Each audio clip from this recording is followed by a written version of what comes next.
Good. Hey, everyone. Welcome to the next bit on our IPCP module videos of why you should join the next pathway next February, the 27th. 27th, yeah. 7th, 2023. Good. So we just want to talk a little bit about how Identity Compass and the artificial intelligence brings an integral capacity to coaching. And we're going to have Jay talk us through how standard or traditional coaching works in the left-hand quadrants mainly, and how Identity Compass brings a more holistic, whole and integral approach to working with the client and also for you as a coach. So we're going to have a quick look at a slide and then Jay and I will have a conversation. So here we go, get ready.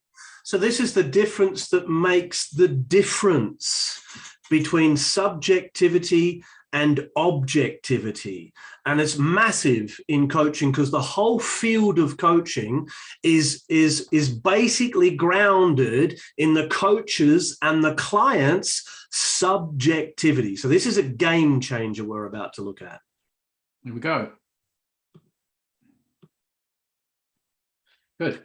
So if we look at it, this is a map of the subjective or the inner experience and the objective or the outer experience of the individual, and as plural, as a collective, as part of a team, a group, a culture. Yeah. And so we're looking at the subjective and objective of the individual and collective. If we look in the upper left quadrant, you'll see it's marked there in red. The inner experience of the coach counts for almost everything in conventional coaching. So that means that a coach not only has to be really well trained, but they've got to have gone through it themselves. And if they haven't gone through it themselves, they're going to find it really, really difficult to navigate contextually as well as subjectively the landscape they're taking the client through.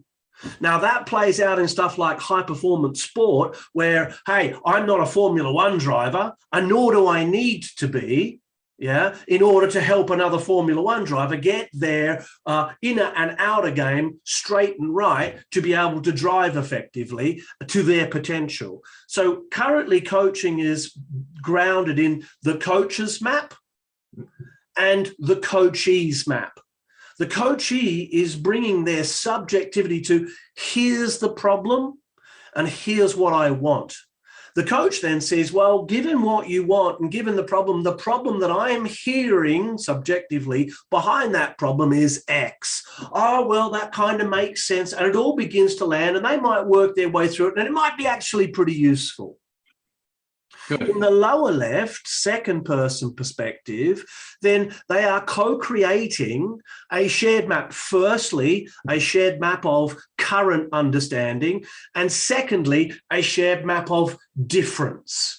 And that's as far as conventional coaching can go. So left-hand quadrants. Left-hand quadrants. Okay, so that's like traditional coaching, even developmental coaching, right? When you're just, what you're saying is the coach subjective experience and the client's subjective experience are interacting to the coaching session. Right. Good.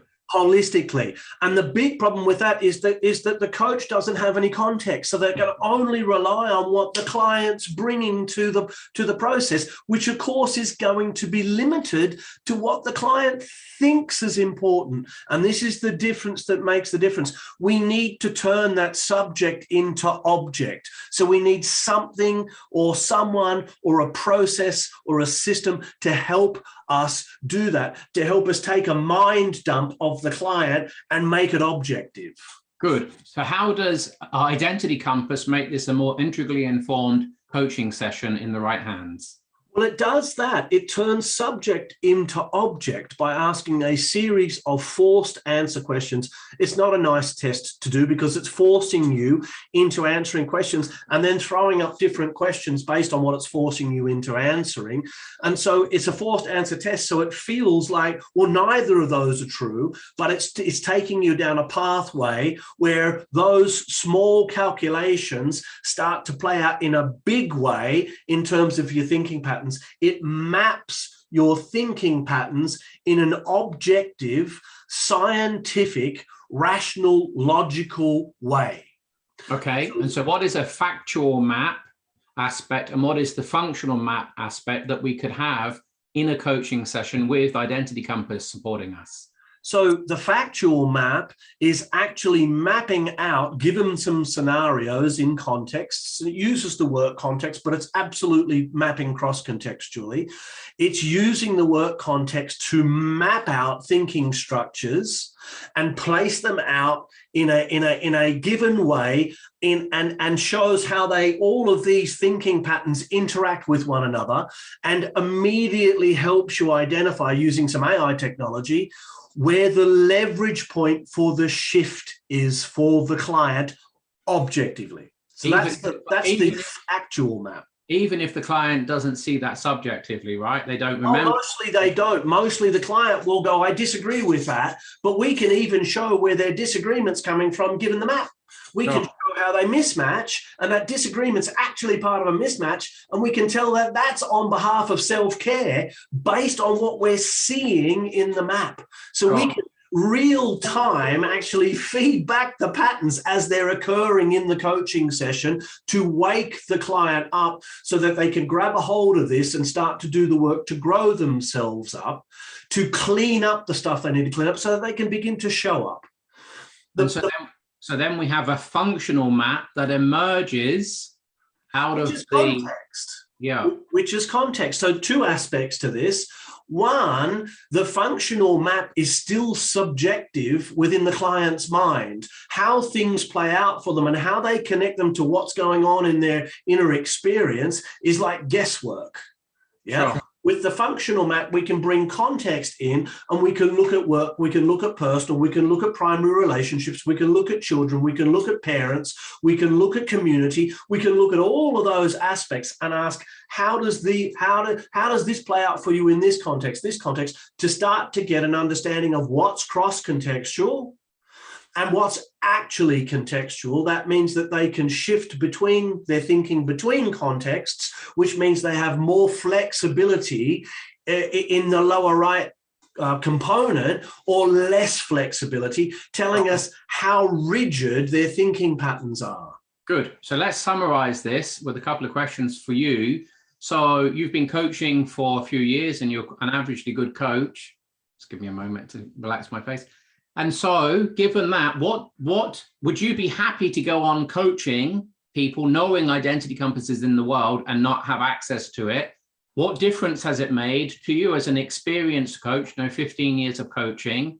Yeah. What difference can you see and benefit has Identity Compass brought to your actual corporate coaching? Has shown me that I've been guessing up until I got a hold of the Identity Compass. It's shown me that my guessing is fairly accurate, yet, because I'm a human being, actually quite limited. And so would I coach without it now? Absolutely not. I mean, I'm literally flying with one arm and one eye. And so, it's to really get to the level I need to get to genuinely find the leverage point with the client, the Identity Compass just adds far too much value for me to guess any longer. And it's from their perspective, right? I've had a client go, I don't agree. And I've said to the client, it wasn't me who filled in your Identity Compass, it was you. So I'm not saying this, actually you are. You're disagreeing and taking a polar response against yourself. And then I said, let's look at the Identity Compass and see how that actually works out. And we found 6 key driver cognitive intentions that fit that pattern. And the moment the client saw it, the client literally went bright red and said, I feel more seen and more understood than any other conversation I've ever had with anybody to this point. I have not understood why I'm getting the responses I'm getting, and now I'm starting to understand why they happen the way they happen. And what percentage would you say that's Jay Headley's capacity, and what percentage would you say that Identity Compass has informed in that session? Well, part of my capacity is to take in and make meaning with the client out of the identity compass. So I'm going to go 60-40, but that 40% is the difference that makes the difference. And what's the 40%? That is the difference that makes the difference. The 40% is the identity compass. The 60% is all of the grounded learnings and understanding how the identity compass needs to be read and translated with the client's help. Does a coach to coach the way you've just talked to need to be an excellent, outstanding, well-experienced coach to be able to use identity compass in that way? They need to have that experience. They need to learn it. But what the identity compass will do is it will train them how to learn it in an accelerated way. So instead of it taking 5 years to become an extremely experienced, well-honed, well-rounded coach, having done the work on yourself, we'll cut that down to 2 or 3. Sure. Anything else? Come and look at the program. If you haven't had a chat with us, book a chat, get on the program. If you want to coach at the next level, this is the process and the tool that is going to take you there. Good. Catch you next time.